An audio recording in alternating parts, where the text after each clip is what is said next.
Status tenaga honorer akan dihapus pada 2023, sehingga tidak ada lagi pegawai berstatus honorer di instansi pemerintahan, baik instansi pusat maupun daerah. Pemerintah melalui Kementerian Pendayagunaan Aparatur Negara dan Reformasi Birokrasi Kemenpan RB, menyatakan setelah honorer dihapus, status pegawai pemerintah mulai 2023 nanti hanya ada dua jenis, yakni pegawai negeri sipil PNS dan pegawai pemerintah dengan perjanjian kerja P3K. Dikutip dari laman resmi Kemenpan RB, salah satu hal yang menjadi kekhawatiran pemerintah adalah rekrutmen tenaga honorer yang tak berkesudahan oleh instansi pemerintah daerah. Padahal, dalam pasal 8 PP nomor 48/2005 tentang pengangkatan tenaga honorer menjadi calon pegawai negeri sipil, secara jelas telah dilarang untuk merekrut tenaga honorer. Ketentuan honorer dihapus ini juga termaktub dalam pasal 96 PP No 49/2018 tentang manajemen PPPK. Instansi pemerintah juga diberikan kesempatan dan batas waktu hingga tahun 2023 untuk menyelesaikan permasalahan tenaga honorer yang diatur melalui PP. Lalu bagaimana dengan perangkat desa yang notabene dianggap sebagai bagian dari pegawai pemerintah meski bukan masuk dalam kedua jenis kepegawaian yang disebut di atas? Pada tanggal 15 Januari tahun 2014 pemerintah telah mengesahkan UU Nomor 6 Tahun 2014 tentang desa yang mengubah status para pamong desa atau perangkat desa.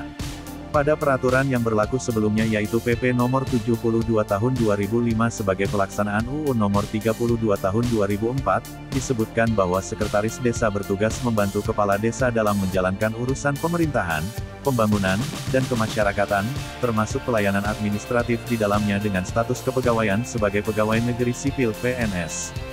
Namun, sejak berlakunya UU Nomor 6 Tahun 2014 status sekretaris desa dan perangkat desa yang lainnya tidak lagi sebagai PNS.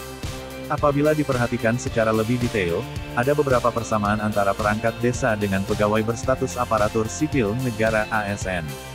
Bila diperhatikan dalam UU ASN yang ditetapkan melalui UU Nomor 5 Tahun 2014 yang merupakan payung hukum terhadap pegawai pemerintah, ada beberapa hal yang tampak sama antara status ASN dengan perangkat desa. Dalam UU ASN Pasal 1 disebutkan bahwa ASN terdiri dari pegawai negeri sipil PNS dan pegawai pemerintah dengan perjanjian kerja P3K, yang bekerja pada instansi pemerintah. Terdapat persamaan dengan tugas perangkat desa di mana mereka bekerja pada pemerintah desa yang merupakan instansi pemerintah. Pemerintah desa merupakan unit pemerintahan terkecil yang secara administratif berada di bawah kecamatan.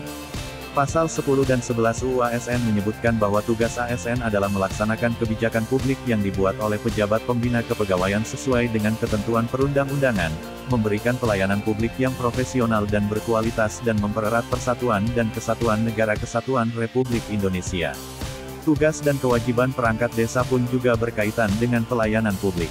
Pada UU Desa, terdapat penjelasan mengenai hak bagi perangkat desa diantaranya mendapatkan gaji dan tunjangan perangkat desa, fasilitas, pengembangan kompetensi, perlindungan, jaminan hari tua, dan pensiun. Hak-hak tersebut juga hampir sama dengan hak ASN. Mengenai larangan sebagai pegawai pemerintah, ada persamaan antara perangkat desa dan ASN. Keduanya dilarang menjadi pengurus partai politik, tidak diperbolehkan terlibat kampanye, dan praktek politik lainnya. Ada satu hal lagi yang utama, persamaan antara perangkat desa dan ASN adalah mengenai sumber penghasilan.